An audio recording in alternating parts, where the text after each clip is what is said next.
Good afternoon, folks. This is April the 5th, the weekly meeting, 4th, I'm sorry. The weekly meeting of the Frankfort Optimist Club, which meets on Tuesday at the Office Pub and Deli. I want to welcome everybody here today. And as we proceed, I will ask Sharon Jackson to please come forward and introduce our program.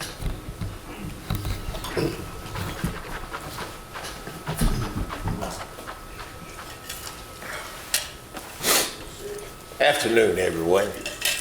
Good. Our program today is being presented by the Kentucky State University Land Grant Program, a cooperative extension program.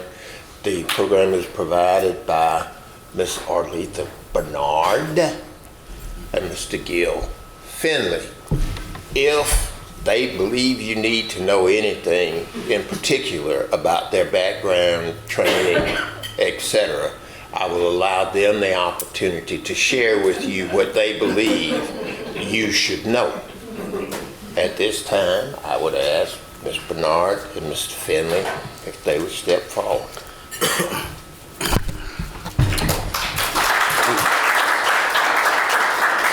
I want to first say, hey Steve, it's good to see you, buddy. He probably doesn't remember as much, but when I was a young man, Steve did a lot to help me out with the community. I used to hold a lot of basketball tournaments here in the city, and he would always just give me support. And I've often talked about it, and I haven't seen you in many years, but I wanted to say appreciate you. It's good to see you. My name is Gil Finley. I'm with Kentucky State University. I've been here a long time. I've been in Frankfort since I was a student. I've been here maybe 34 years. So I've been domiciled here since I've come from Louisville. Within the college, I am the Community Resource Development Program Leader. So my job is to bring resources and programming to the Commonwealth at large, not just Frankfort, but all over. I have several projects going on. One is including West Louisville and handling food insecurities. Maybe we'll get another chance to talk to you about that. Also about the new ag technology dealing with container farming. I'll be able to bring that over. It's something we're going to be bringing in Frankfort to Frankfort, and there's a lot of interest there. But under me, I deal with several areas of different programming, from heirs properties to basically dealing with local food justice systems, to entrepreneurship, to nutrition education insecurities and addressing those, to disaster education and leadership development. Today I'm going to be talking to you about disaster education because of where we are and what's going on, and it's one of the initiatives that I've actually kicked off, and we're having great momentum with it. And so I know that a lot of times we're looking, but because of climate change, we don't really, a lot of emphasis are only coming because of responding, not proactive, but responding or responding to disasters. We go back and think, Western Kentucky tornado hit in December of last year. In December, that's an odd time to have a tornado. But in there, for those who don't, I want to bring back, it was an F4 and an EF4 tornado. Basically, it was on the ground. It went for 128 miles. So you think of that, 128 miles, and then the winds peaked at 190 miles an hour. In addition to that, it created 80 deaths, and basically within our state, $305 million in damage just from last year, a year ago. Then just recently in July, we had flooding in eastern Kentucky. And the flash flooding rained for 5 days. It started on the 25th until the 30th in eastern Kentucky, more so in the central Appalachian areas. And I'll come back to this because that's what Alethea is going to talk to you about, some of the work we're doing. And the thunderstorms brought such heavy rains and the deadly floods and the devastating floods, it wiped out whole communities. Like, imagine us being here and we're neighbors. All those neighbors, those whole homes were shifted and gone. There's nothing there. In that, out of the 12 counties that it affected. And then the rain fell so fast that when it came down, it was actually 4 inches in an hour. And a lot of times we don't think about the accumulation or how that our systems in certain areas can handle that type of water. In addition to that, within the 5-day period, it had accumulated 14 to 16 inches. So you imagine that water there. And then efforts from Kentucky, we had 600 helicopter rescues in addition to a numerous amount of boat rescues, and we had 39 deaths in 6 counties. But then March the 3rd was just not too long ago. We had the thunderstorms with the high winds, and we had winds that were here that stayed just for long periods of time, winds that maxed up from 70 to 95 miles an hour. In certain areas such as Tompkinsville, Kentucky, we had hail that came down at 4 inches, which is the size of a softball. Imagine that hail coming down and what it's hitting. And on certain roads, it accumulated 1 to 3 inches just in the hail. And so we had 5 deaths in certain areas. Now, I say that because we have to be more aware of what's happening. Our climate is changing. Even tonight, we have tornadoes that you're going to have tornadoes that are possibly going to come. You're isolated. You're going to have damaging winds, high hail, and major hail. And these things are happening around us now. But because it's happening so frequently now, our minds are taking a certain mindset towards it. Some are ready, some are fearful. Some who have suffered tragedies and loss, they go through this post-traumatic emotional feel. So in that, let me just say this. So just this year alone, in the rise of this year of 23, we have already had a record high of 400 actual tornadoes just up to this period in the United States. And 300 of them have been confirmed, which we already started for the United States. We have 553 deaths just because of tornadoes. That's not flooding. That's not other things. We're off to a serious start for this year in fatalities dealing with disaster-related outcomes. One of the things we have to do is with our preparedness is get people ready to embrace what's coming. It's not when. It's not that it's not coming. It's when it's coming. And so as one of the areas up under me with Kentucky State as a land grant, I created disaster educators to come to the state. And I worked hand in hand with UK. So we have this joint planning. We're trying to do extension education with our extension agents throughout the 120 counties. And so myself and Kentucky and University of Kentucky, we're working together. So we have to create it. We had such a response within 6 months from the tornadoes to the floods that we found out a lot of things were not in place. We didn't have a lot of evacuation plans. We had a lot of chaos going on. And so we had to come up with these things to be able to have our preparedness for our state and our Commonwealth. In that, we have created these plans and things that we deal with disaster preparedness and deals with floods and droughts and tornadoes and the change of the periods of temperature extremes that we have to go through, winter storms, as well as terrorist attacks, as well as the economic effects from livestock and disease and outbreak and biological attacks.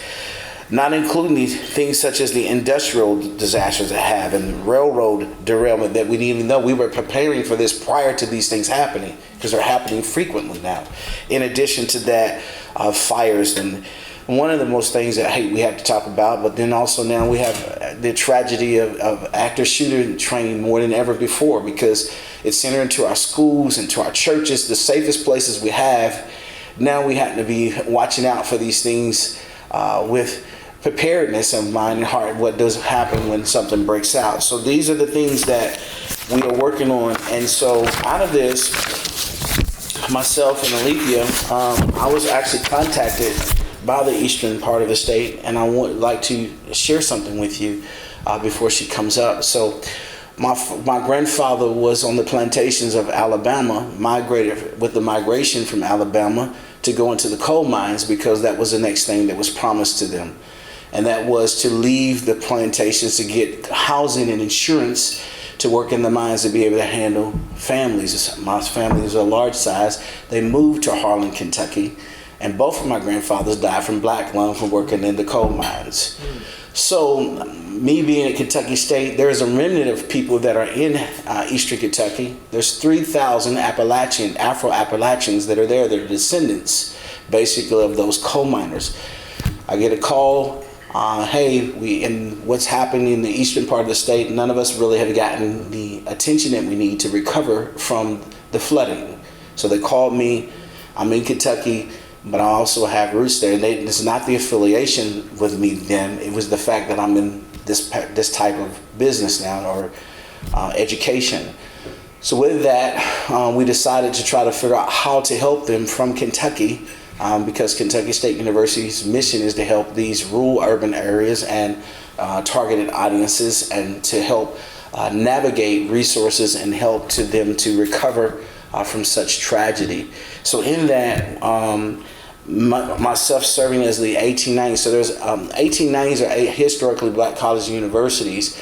There's 19 land grants that are just spread out, along with Kentucky, with the University of Kentucky is one of those institutions. There's 19 throughout the United States. But I serve on the advisory board for disaster preparedness, because in that we suffer a lot of loss when it comes to these things. So one of the things I've done, and she's going to come up, is we create these disaster educators. They're going to be in the west, north, east, and south of our Commonwealth to handle the preparedness and disaster preparation for those to be able to be proactive, because a lot of us do take for granted. We do have areas of some things we know to do, but in other areas we don't. When you have a tornado and your driver's license ends up in another state, it's kind of crazy, because you might prepare it, but it might be somewhere else. One thing we know about disasters, they don't discriminate, they don't care, they take life and they take property. And so one of the things we want to do is try to eliminate and prepare the best that we can on limiting both. And so that's one of the things we did. So in that, one of these things that happens is the mental stability of the people that have to continuously face this. So I had an opportunity by NIFA, who contacted and let us know about a specific grant. It was a brand new grant on rapid response funds to help prepare and help folks recover from the tragedy of for the survival victims, as well as those who have been traumatized from the disasters. And so that was one of the things we did to try to reach out to help the eastern part of the state, is that we applied. So we're going to talk about the mental faculties and the mental capacities of a person. When a person goes through such tragedy, the loss, and then every time it rains or the winds pick up and they have lost something, or you lost your neighbor, you lost your community, you lost your home, that mental distress that comes up on that person is just something we can't understand unless you've been through it. So one of the things we decided to do is focus on mental health. So at this time, Ms. Alethea is going to come up and talk to you about our mental piece of what we're applied for and how we got it and so forth. Thank you.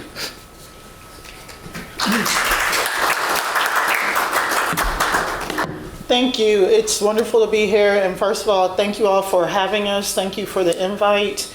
And thank you, Mr. Finley, for the wonderful introduction as you talked about a lot of the statistics and everything.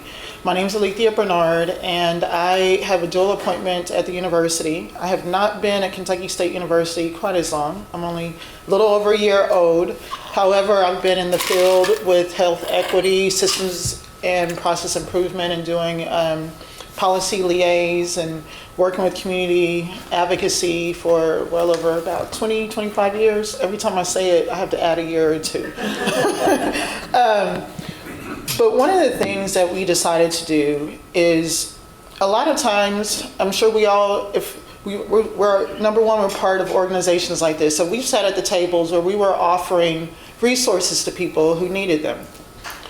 Whether it be for a family, whether it be for students, whether it be for people who have experienced natural disasters. But somehow, a lot of times it's, why are the people not coming? We're offering it free, we have this, we have that. One of the things that we often miss, and so when Mr. Finley came and he said, you know what, we have this wonderful opportunity. Already with our natural disasters, folks were offering food, they were offering clothing, they were doing all those things, which are important and necessary. However, one of the things that often gets missed and overlooked is our mental health capacity, right? Because imagine when you lose everything, you don't have anything, and then what? You're not thinking about, oh yeah, I need some food, oh yeah, I need this. You get stuck. You get stuck in this state of, what do I do and how do I go forward? So we had the wonderful opportunity. NIFA, they're actually through USDA, and they reached out to us for the Disaster Relief Award. And we were actually the first 1890, so the first HBCU land grant institution to receive this award out of the whole country. And so that's because our team worked so hard and so diligently. And what they said was, you know what, this is a novel idea. Let's look at the mental health aspect. And so we're actually going to be looking at Clay, Perry, and Floyd County, because those were the three that had the highest minority populations there. Because even when we're talking about health equity and we're talking about diversity, we're talking about inclusion, we're talking about those kinds of things, some of our most vulnerable populations, we already have some gaps that are there. And so that's where we were able to come in and start working with this program. And most importantly, though, is we are working off of a model from the National Institute for Mental Health. And so there are actually 4 stages when it comes to working with mental health, when it comes to natural disasters. And as we think about it, so the first is a promotive stage, so it's a heroic stage. So that lasts about a week. So that's the part where everybody's there, right? We're all helping each other. We just had the natural disaster, we just had the flood, we just had the hurricanes, we just had the tornadoes, and we're all helping each other. I'm helping you, we're pulling bodies out of the water, we're helping people where their houses have crashed in, we're going to the trailers, we're providing food, we're all heroes. But that's only about a week. That's where we kind of like disassociate from everything. And then the next stage that we have is it's a preventative, it's the honeymoon stage. It's about 2 to 8 weeks long, so roughly about 1 to 2 months.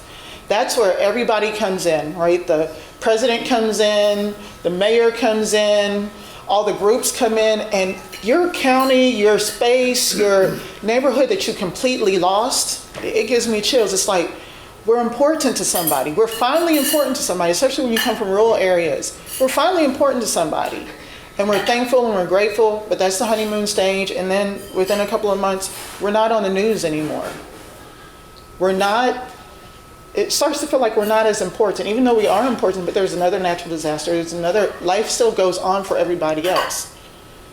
And so the next stage is the curative stage. And that's actually where we're coming in with the grant and funding that we've been awarded.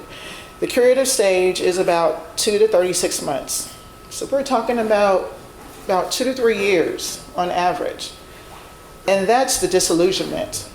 That's when now you're sitting there and everybody tells you, you need to contact FEMA. Why are these people not contacting FEMA? Everybody all over the country just sent, we have thousands and thousands of pounds of food. Why aren't you here? There's clothing. We're working on the infrastructure. But now you're sitting there and you don't know what to do. And a lot of the faces and spaces that are coming into your space, they don't look like you, they don't sound like you. Many of the people have come in before and actually taken advantage of your population, taken advantage of who you are, of your heritage. And so now it's about, can I really trust you? And so a lot of times we're going into communities, and that's why it's so important. And part of what we're doing is we're going to have community resource leaders that are going to be in the communities helping to connect individuals with mental health professionals. But we're making sure that they have cultural training. And how do you work with the rural populations? How do you work with minorities? How do you do these types of things? Because you first have to build the trust. And so you build in the trust, and then the next thing that you're doing is you are building those relationships. Because a lot of times, and that's part of being, and I'm affiliated with many organizations, I've been appointed on several association boards of directors, and that's one of the things that I often bring to the table is when we're going in and we're trying to help provide resources. First of all, we have to be mindful and cognizant of building relationships. And relationships are two-way. So that is not just, I'm gonna come help you, I'm gonna do this for you, I'm gonna make sure you're okay. No, we're both going to learn and grow from this experience because it has to be a we and not a you or a they or a them. And so then the second thing that we have to keep in mind is we have to keep in mind the mental health and how that has affected people.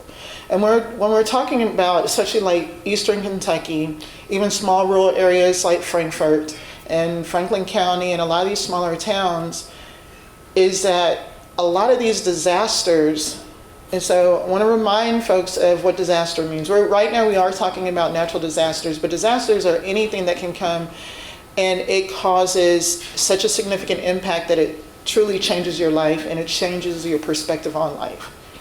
And so whenever we're doing those things, we have to keep that in mind as well, is, okay, where are folks? Because even though a lot of times when we talk about mental health, what usually comes to people's mind is, oh yeah, you know, I got an aunt over there, she's bad crazy.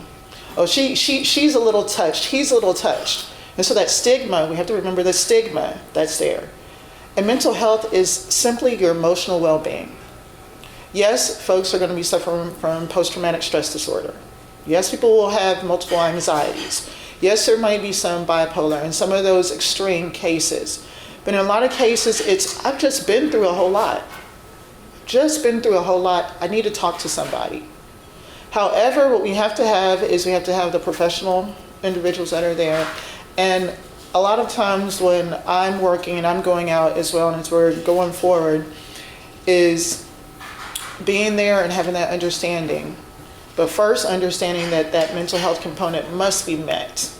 Because unless that mental health component is met, then we're not able to go forward.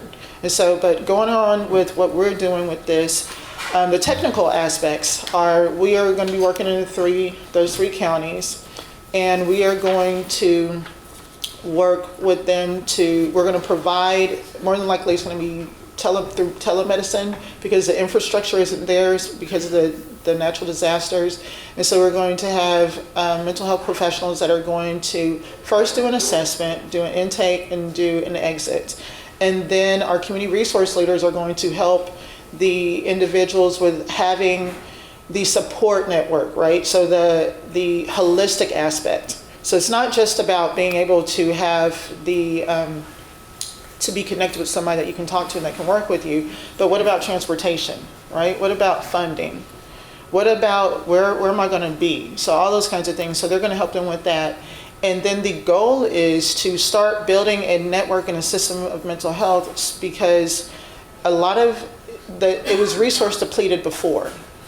So what was there isn't there. And so with Kentucky State University, our goal is to actually have some centers there as we move forward, so it can be much more holistic, and also focus a lot on mental health so that people are more readily and trusting in receiving a lot of the services that are there.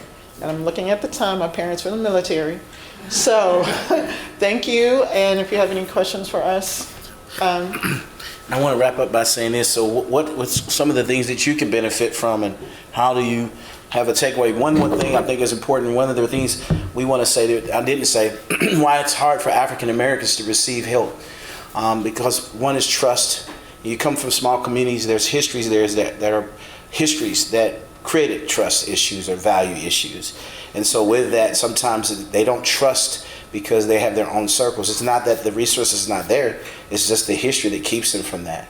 So that's one. But so if you think about it, studies show that 63% of African Americans have a problem when it looks at mental health, is because it's looked at as a weakness. And that reason is because they're going to be looked up on as one who may be discriminated upon because it's a mental health issue. So now they get in a place where they won't be able to receive because they're marked by a illness. So that's a big situation. And so one of the things we're working on is the trust value to get in there to help so that they can. But one of the things I want to say is, as we go forward, we have disaster programming, workshops coming, all kinds of things, and you would be amazed at some of the things that we do and the things that come with these actual workshops. So I'm going to bring this, if you're interested in knowing, we have one that's coming at the Embassy Suites we're going to be holding with in Lexington, and we have other programming coming up with the University of Kentucky, but these workshops are for preparedness of different types, from active shooter to all kind. But some of these workshops deal with making kits, not just, and some of these kits are extreme kits. For instance, some of the kits we've had have straws in them that you can go to the river and drink out of the creek, but you can't do that without the straw. So I wouldn't recommend that anyway. You might get a different drink, a different sip. But these are workshops that we have, that we put them on. I have educators that are under me that actually put these on, and we actually bring in FEMA and different groups and specialists and experts. But you can sign up. If we'll put you on there so we can send out to you and let you know when our conference is and different things. I think, as speaking personally, if I was sitting in your shoes, I would actually I would look into some of these workshops, because they're very highly packed with professional insights from different people. We get a lot of experts that come from across the country, because we're extension, so we got educators that come from everywhere to be a part of what we do. So I'll have this in here. If you're interested, you can just put your name and email address, and when we get these, when they're coming up, we'll tell you. We do have one coming up in a couple of months. It's called Because Life Matters, and it's going to be dealing with preparedness, prevention, response, and recovery. It's a recovery conference, so we'll have some wonderful speakers and educators coming in that will help us with that. So today we just wanted to bring our enlightenment about how we got this grant. And actually, Kentucky is the first state among all the United States, because University of Kentucky and Kentucky State is one extension. Both of us receive equal funding, and we're the only state where the 1890 and the 1862 together as a state received the funding. So let's give a hand clap for Kentucky. Gil, will all your workshops be in Lexington? They'll be here. Oh, here in Frankfort? Yes. Majority of them are here, but that one conference is going to be in Lexington due to some of our guests will be coming in from out of state. And we try to put them adjacent to airports so they don't have to travel as far, because Frankfort, from here to get an Uber, or from here to Louisville, depending on which one it is, it can be a little bit costly. And how long do they usually last? Normally about 2 hours at max, but they get breaks. Sometimes they serve lunch in there or dinner, depending on when the day. But there are different types. Like we just had, we'll have spring preparedness. We go by, Kentucky's a state that has all 4 seasons, so a lot of our workshops are based up on the season we're entering into. So we might, like we just did tornado. The next one might be, we did storms, and the different types of things dealing with storms. There's so many different things dealing with storms. Then I think we did heat stress. Heat stress was another one. A lot of people don't understand the effect of the sun sometimes, especially as you age. That's the dangerous. You're the most dangerous population when it comes to heat stress. And that's facts by study. So we have just a different arrayment of different ones. So if your name's on the list, we'll send you the indication of what that workshop will be if it's your interest, or to bring it to the group and to say something. Yeah, great. All right, well, we appreciate you all.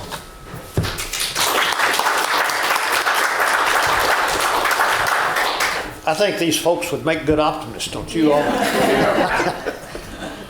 Gil and Aletha, we'd like to present you with a Optimist glass. Thank you. And a copy of our Optimist Creed.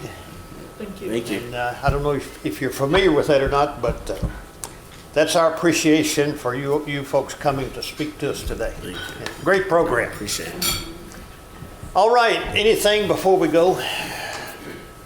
If not, let's stand and recite the creed, please. Promise yourself to be so strong that nothing can disturb your peace of mind. To talk health, happiness, and prosperity to every person you meet.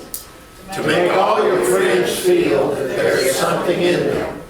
To look at the sunny side of everything and make your optimism come true. To think only the best, to work only for the best, and to expect only the best.